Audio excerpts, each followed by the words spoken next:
कहते हैं उस दिन हजारों लोग मारे गए, लेकिन असली गिनती आज तक कोई नहीं जानता। क्योंकि जब नफरत पागल हो जाती है तो लाशें गिनी नहीं जाती, बस इतिहास में दफन हो जाती हैं। ये कहानी है सिर्फ एक दंगे की नहीं, ये कहानी है राजनीति की, साजिश की और उस दिन की जब इंसानियत हार गई थी। ये है डायरेक्ट एक्शन डे। इसको पूरे भारत में मुस्लिम लीग डायरेक्ट एक्शन डे मनाएगी। जिन्ना के इन तेवरों को देखकर कुछ पत्रकारों ने उनसे पूछा कि क्या ये डायरेक्ट एक्शन डे अहिंसक होगा। इस पर जिन्ना ने स्पष्ट कहा, मैं यहां नैतिकता का पाठ पढ़ाने नहीं आया हूं, बहुत पढ़ा चुका नैतिकता का पाठ।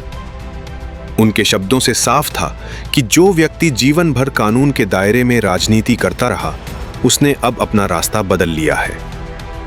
31 जुलाई 1946 को लॉर्ड वेवल को बता दिया गया कि मुस्लिम लीग अंतरिम सरकार में शामिल नहीं होगी। 15 अगस्त 1946 की शाम जवाहरलाल नेहरू जिन्ना से मिलने उनके घर पहुंचे।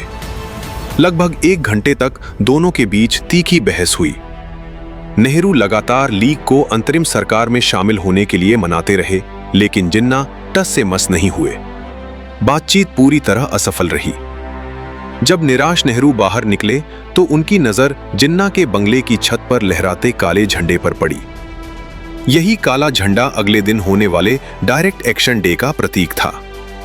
नेहरू को जरा भी अंदाजा नहीं था कि इस काले झंडे का खूनी साया बंबई के मालाबार हिल्स से लगभग 1900 किलोमीटर दूर बसे एक शहर पर पड़ चुका है। वह शहर जिसे सिटी ऑफ जॉय कहा जाता था। उस शहर का नाम था कोलकाता, तत्कालीन कलकत्ता। सुबह सुबह कलकत्ता के फोर्ट विलियम में स्थित ब्रिटिश सेना के दफ्तर में मेजर L.A. लिवरमोर फाइलें देख रहे थे। तभी उन्हें खबर मिली कि पास के मैदान में भारी भीड़ जमा हो रही है। वे तुरंत दूरबीन लेकर छत पर पहुंचे। पास ही स्थित शहीद मीनार औक्तरलोनी स्मारक के मैदान में हजारों लोग जमा हो रहे थे। जब उन्होंने दूरबीन हावड़ा ब्रिज की ओर घुमाई तो रोंगटे खड़े हो गए। पुल पर सिर्फ भीड़ ही भीड़ थी। भीड़ के हाथों में लाठियां, डंडे, कटार, चाकू और कुछ के पास बंदूकें भी थीं। कई लाठियां एक ही आकार की थीं, जैसे एक साथ बनवाई गई हों। कुछ लोगों ने हरी टोपी और हरी वर्दी पहन रखी थी। ये मुस्लिम लीग के हथियारबंद संगठन मुस्लिम नेशनल गार्ड के सदस्य थे।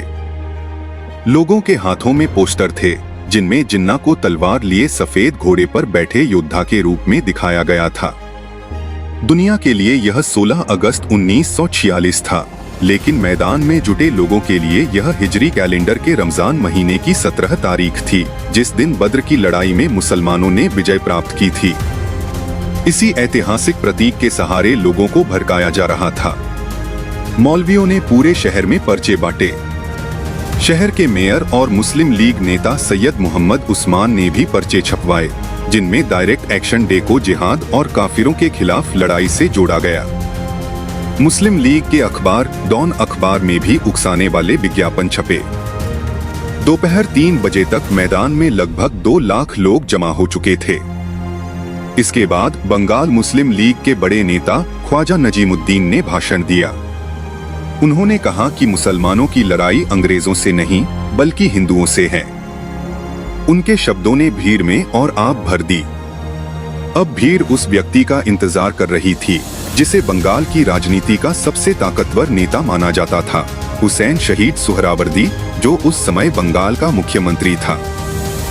सुहरावर्दी का चरित्र विवादों से भरा था। द्वितीय विश्व युद्ध के दौरान वह खाद्य आपूर्ति मंत्री था। 1943 के बंगाल अकाल में लाखों लोग मरे और उस पर भ्रष्टाचार तथा ब्लैक मार्केटिंग के आरोप लगे। कहा जाता है कि सरकारी अनाज तक कालाबाजारी में बेच दिया गया। अंग्रेज पत्रकार लैरी कॉलिंस और डोमिनिक लैपियर ने अपनी पुस्तक फ्रीडम एट मिडनाइट में उसके अय्याशी भरे जीवन का जिक्र किया है। वही लियोनार्ड मोस्ले ने अपनी पुस्तक the last days of the British Raj में लिखा कि सुहरावर्दी को दौलत, शराब और सुंदर औरतों से प्यार था। उस दिन डायरेक्ट एक्शन डे उसके लिए अपनी ताकत दिखाने का मौका था। बाद में जस्टिस जी.डी. खोसला ने अपनी पुस्तक स्टर्न रेकनिंग में लिखा कि सुहरावर्दी दुनिया को दिखाना चाहता था कि अगर मुसलमान हिंसा पर उतर आएं, तो वे सब कुछ हासिल कर सकते हैं। और उस दिन कलकत्ता की सड़कों पर इतिहास का एक सबसे खूनी अध्याय शुरू होने वाला था। उस रोज जब हुसैन शहीद सुहरावर्दी ने मैदान में माइक संभाला तो भीड़ के नारों ने मानो आसमान चीर दिया। ऐसे मौकों को भुनाना उसकी फितरत थी। अपनी खरखराती आवाज में उसने जो कहा वह किसी भी समझदार इंसान के लिए साफ संकेत था। जाइए, आपके इफ्तार का वक्त हो रहा है। मैं ब्रिटिश फौज और पुलिस पर लगाम लगाने की हैसियत रखता हूं। पाकिस्तान बनाने के लिए आपके पास अगले 24 घंटे हैं। इस दरमियान जो चाहे कर लो। यह सीधा सीधा हिंसा का इशारा था। जब सुहरावर्दी अपना जहरीला भाषण दे रहा था, उस दृश्य को 21 वर्ष के छात्र सैयद नजीमुद्दीन हाशिम ने अपनी आंखों से देखा। कलकत्ता के प्रेसिडेंसी कॉलेज का यह छात्र बाद में 1982 में बांग्लादेश का सूचना मंत्री बना। उसने उस दिन के माहौल का वर्णन करते हुए लिखा, हम पास की ऊंची इमारत से सब देख रहे थे। भीड़ जैसे किसी नशे में थी। वह जंगली जानवरों की तरह चिल्ला रही थी। मैंने उनका पहला शिकार देखा, एक गरीब हिंदू रेहड़ी वाला। लुंगी पहने एक आदमी ने लोहे की छड़ से उसके सिर पर वार किया, फिर बाकी लोग उस पर टूट पड़े। वह दृश्य किसी मध्ययुगीन आक्रमण जैसा था। तैमूर लंग और नादिर शाह की फौज की तरह यह भीड़ भी सब कुछ को चलती हुई आगे बढ़ रही थी। मैदान से निकली भीड़ कलकत्ता की जिस भी सड़क से गुजरी, वहां मौत और तबाही छोड़ती गई। भीड़ बेहद संगठित थी और पूरी तैयारी के साथ आई थी। उनके पास सिर्फ हथियार ही नहीं थे, बल्कि खाली बोतलें, केरोसिन के कनस्तर, भीगे हुए कपड़े, नाइट्रिक एसिड की बोतलें, सब कुछ पहले से तैयार था। सबसे पहले लिचू बागान की उड़िया बस्ती पर हमला हुआ। केवल 15 मिनट में 300 हिंदुओं की हत्या कर दी गई। बच्चों, औरतों और बुजुर्गों पर भी कोई रहम नहीं किया गया।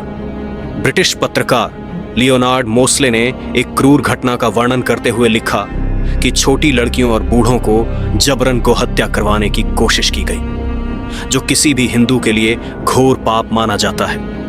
एक बूढ़ी औरत को सड़क पर रोका गया। भीड़ ने उसे चिढ़ाया, धक्का मुक्की की और फिर लाठी से सिर पर वार कर दिया। वह वहीं ढेर हो गई। कलकत्ता की सड़कों पर ट्रक और लॉरियां दौड़ रही थीं, जिनमें मुस्लिम लीग के हथियारबंद गुंडे सवार थे। बताया जाता है कि इन वाहनों के लिए सुहरावर्दी ने सरकारी डीजल कूपन तक उपलब्ध करवाए थे। ये लोग जगह जगह जाकर हिंदू बस्तियों में हमला कर रहे थे। राजा बाजार में एक ही परिवार के 25 लोगों को जिंदा जला दिया गया। बाजारों में हिंदुओं की दुकानें लूटी जा रही थीं, जबकि मुस्लिम दुकानों पर पहले से पाकिस्तान लिख दिया गया था, इसलिए उन्हें छोड़ा जा रहा था।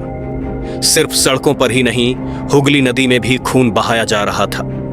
कुछ मुस्लिम छात्रों ने बड़ी नावों पर कब्जा कर लिया और हिंदू मछुआरों की छोटी नावों को डुबो दिया। हिंसा से कांग्रेस के नेता और मीडिया भी नहीं बचे। विधान चंद्र राय का घर जला दिया गया। अखबार, आनंद बाजार पत्रिका और हिंदुस्तान स्टैंडर्ड के दफ्तरों पर हमला हुआ। कार्नवालिस रोड पर राधा कृष्ण मंदिर और कॉलेज स्ट्रीट पर सीताराम मंदिर समेत कई हिंदू धार्मिक स्थलों पर आगजनी और तोड़फोड़ की गई। मूर्तियों को अपवित्र किया गया। हिंदू बस्तियों से उठती आग की लपटों ने पूरे कलकत्ता के आसमान को काला कर दिया। फायर ब्रिगेड के कर्मचारी बेबस थे, क्योंकि दंगाई रास्ते में ही उनकी गाड़ियों को रोक देते थे। उस रात मुस्लिम लीग के गुंडों के साथ साथ कई नेता भी इंसानियत भूल बैठे। बंगाल मुस्लिम लीग के अध्यक्ष मौलाना अकरम खान ने अपने हिंदू पड़ोसी को सुरक्षा का वादा किया था, लेकिन संकट के समय मुंह फेर लिया। इंसानियत को शर्मसार कर देने वाली एक और घटना हुई। 16 अगस्त की शाम सुहरावर्दी लाल बाजार स्थित पुलिस कंट्रोल रूम में जा बैठा। उसकी पूरी कोशिश थी कि हिंदुओं तक कोई मदद न पहुंचे। उसे डर था कि हिंदू भी बदला ले सकते हैं, इसलिए उसने पहले से ही रणनीति बना रखी थी। बाद में जस्टिस जी.डी. खोसला ने लिखा कि सुहरावर्दी पुलिस व्यवस्था में जानबूझकर बाधा डाल रहा था। उसने आदेश दिया कि हर मस्जिद की सुरक्षा के लिए पुलिस तैनात की जाए, लेकिन हिंदू मंदिरों और बस्तियों की सुरक्षा के लिए कोई कदम नहीं उठाया गया। सुहरावर्दी ने कलकत्ता के हिंदुओं को सबक सिखाने की योजना बहुत पहले से ही तैयार कर रखी थी। लीग के सत्ता में आते ही बड़े पैमाने पर कलकत्ता पुलिस में पंजाबी मुसलमानों और पठानों की भर्ती की गई। ये लोग पूरी तरह मुस्लिम लीग के वफादार थे। डायरेक्ट एक्शन डे से ठीक पहले सुहरावर्दी ने कलकत्ता के 24 थानों से हिंदू पुलिस अधिकारियों को हटा दिया। उनमें से 22 थानों में मुस्लिम इंस्पेक्टर तैनात कर दिए गए और बाकी 2 थानों की जिम्मेदारी एंग्लो इंडियन अधिकारियों को सौंप दी गई। लीग के खास अफसर शमसुद्दौहा को कलकत्ता का डीजीपी बना दिया गया। इन हालातों में जब कांग्रेस और हिंदू नेताओं ने शहर को सेना के हवाले करने की मांग की तो सुहरावर्दी ने एक और चाल चली। 16 अगस्त की रात वह बंगाल के governor sir Frederick John Brose को शहर का दौरा कराने ले गया। काफिले के आने की सूचना पहले ही दंगाइयों तक पहुंचा दी गई थी। वे लोग काफिले के आने से पहले छिप जाते और जैसे ही काफिला निकलता फिर दंगे शुरू कर देते। सुहरावर्दी ने गवर्नर को भरोसा दिलाया कि हालात इतने खराब नहीं हैं जितना बताया जा रहा है। इसीलिए जब चीफ सेक्रेटरी ने सेना बुलाने का सुझाव दिया तो गवर्नर ने साफ कह दिया कि जब तक सुहरावर्दी की सरकार मांग नहीं करेगी, सेना नहीं बुलाई जाएगी। कलकत्ता की आबादी में हिंदू 73% थे, फिर भी 23% मुसलमानों के सामने लाचार थे। उन्हें न सरकार से मदद मिल रही थी न पुलिस से। ऐसे समय में उनकी रक्षा के लिए वे लोग आगे आए जिन्हें तथाकथित भद्र लोग समाज गुंडा कहकर तिरस्कृत करता था। इन्हीं में 2 नाम थे, गोपाल पाठा और जुगल चंद्र घोष। जब शिक्षित वर्ग अपने घरों में छिप गया तब इन लोगों ने बेबस हिंदुओं की रक्षा करने का फैसला लिया। बेलिया घाटा में अखाड़ा चलाने वाले जुगल चंद्र घोष खुद पहलवान थे। इलाके के युवाओं पर उनकी जबरदस्त पकड़ थी। दंगों के अगले दिन जब वे सड़कों पर निकले तो उन्होंने जो दृश्य देखा उसने उन्हें भीतर तक हिला दिया। उन्होंने कहा, मैंने अनगिनत लाशें देखी। एक जगह 4 ट्रक खड़े थे जिनमें 3-3 फीट ऊंचाई तक लाशें भरी थीं। गुड़ की बोरियों की तरह उन्हें लादा गया था और उनमें से खून टपक रहा था। यह दृश्य उनके जीवन का सबसे भयावह अनुभव था। जुगल चंद्र घोष ने ऐलान कर दिया कि हिंदुओं की हत्या का बदला लिया जाएगा। उनके लड़कों ने इलाके में सक्रिय दंगाइयों को खोज खोज कर मारना शुरू कर दिया। छोटे कद का गोपाल पाठा तो उनसे भी 2 कदम आगे निकला। उसने सुहरावर्दी और मुस्लिम लीग की पूरी बिसात उलट दी। इसी वजह से आज भी कई लोग उसे कोलकाता का रखवाला कहते हैं। उसका असली नाम गोपाल मुखर्जी था, लेकिन मांस की दुकान चलाने के कारण लोग उसे पाठा कहने लगे। इतिहासकारों के अनुसार उसकी सड़कों पर ऐसी ठाक थी कि लोग उससे डरते थे और नौजवान उसे बहादुर मानते थे। दंगों में उसने सैकड़ों हमलावरों का सफाया किया। गोपाल पाठा का कहना था, देश के लिए बड़ा नाजुक समय था। अगर यह इलाका पाकिस्तान बन जाता तो भारी मुसीबत होती। हमने सिर्फ उन्हीं पर हमला किया जिन्होंने हम पर हमला किया।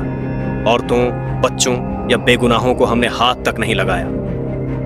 यानी उसका निशाना केवल हथियार बंद दंगाई थे, आम लोग नहीं। इस प्रतिकार में बिहार और उत्तर प्रदेश से आए मजदूरों, लोहारों, रिक्शा वालों और कामगारों ने भी उसका साथ दिया।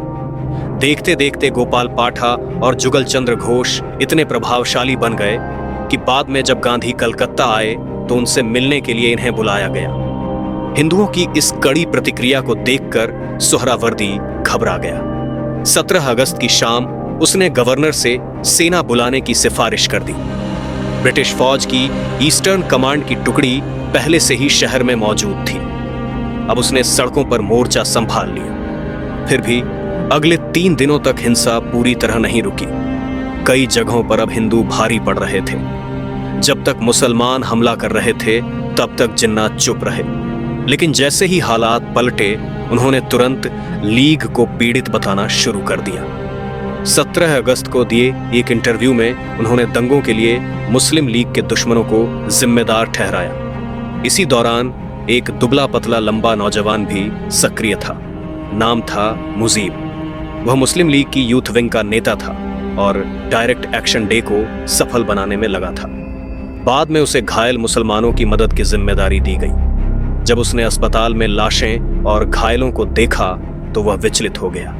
उसने सैयद नजीमुद्दीन हाशिम से कहा कि दंगे हिंदुओं के हमले से शुरू हुए थे।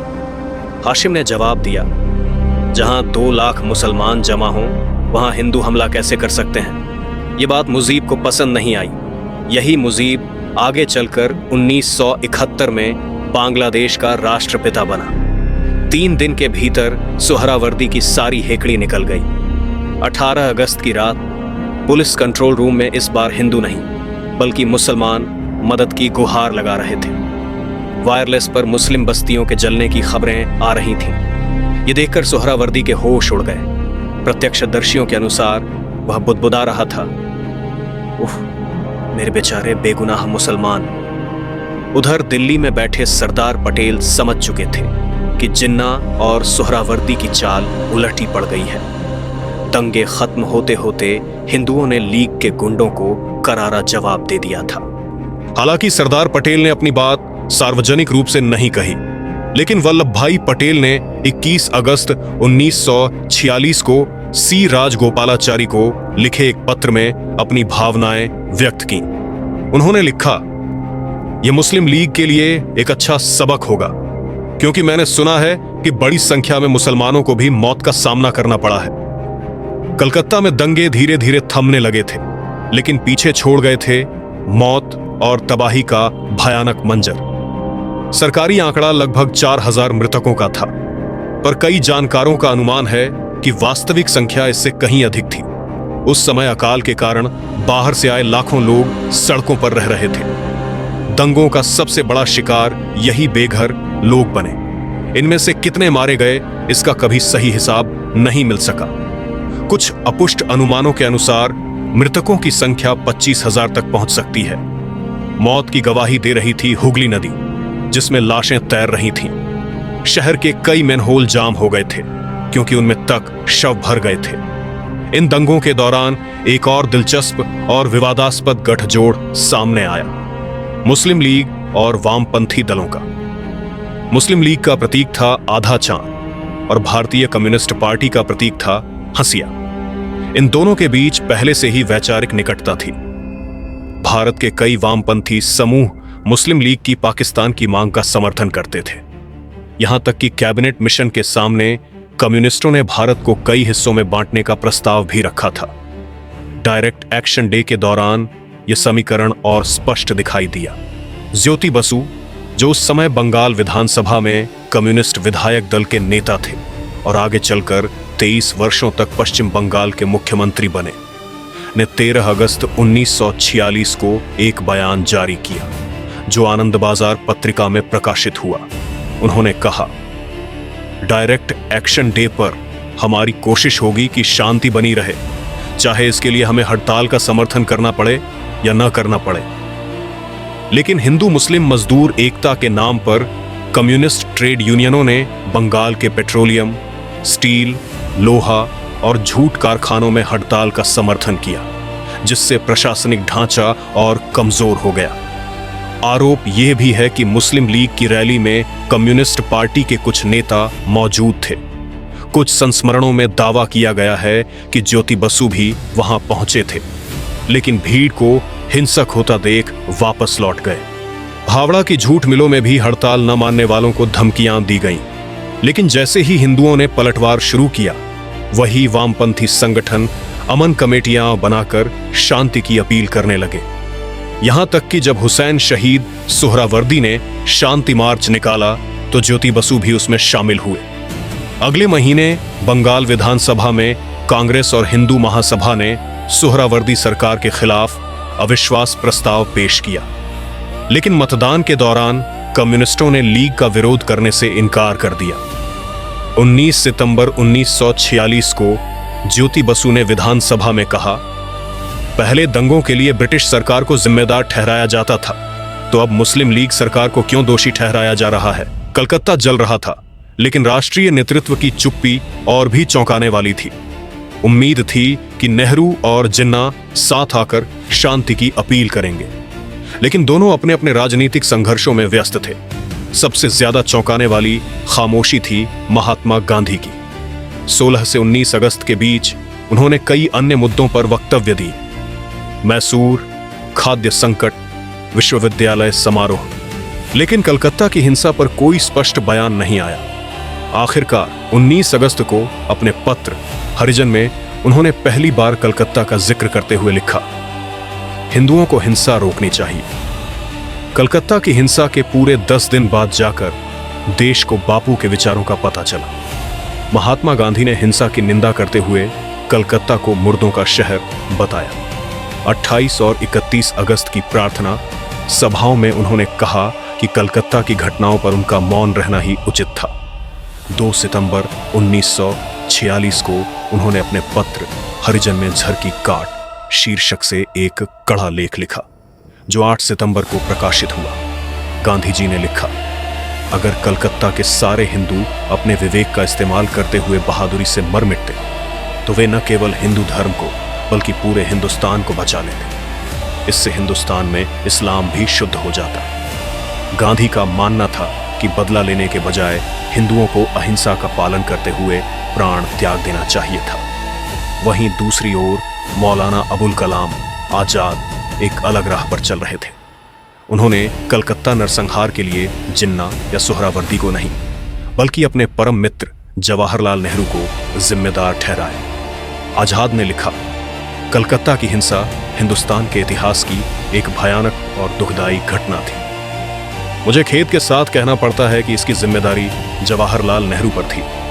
उन्होंने कैबिनेट मिशन योजना में बदलाव की बात कही, जिससे राजनीतिक और सांप्रदायिक संतुलन बिगड़ गया। जिन्ना ने इस भूल का पूरा फायदा उठाया और योजना से अलग हो गए। उन्होंने आगे लिखा, जवाहर मेरे सबसे प्रिय मित्रों में से एक हैं और देश के लिए उनका योगदान महान है, लेकिन यह पहला मौका था जब उनकी एक गलती ने देश को भारी नुकसान पहुंचाया। इन दंगों से मोहम्मद अली जिन्ना यह साबित करने में सफल रहे कि अगर उनकी मांगें नहीं मानी गईं तो देश को गृह युद्ध की आग में झोंक दिया जाएगा।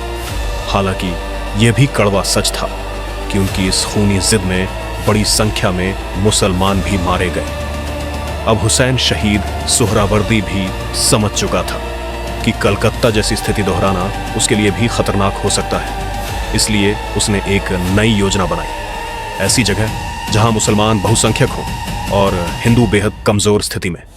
उसने कलकत्ता से लगभग 400 किलोमीटर दूर एक क्षेत्र चुना, जहां हिंदू आबादी सिर्फ लगभग 20% थी। उस जगह का नाम था नोआखली। नोआखली की कहानी और भी ज्यादा मार्मिक, भयावह और दिल दहला देने वाली थी।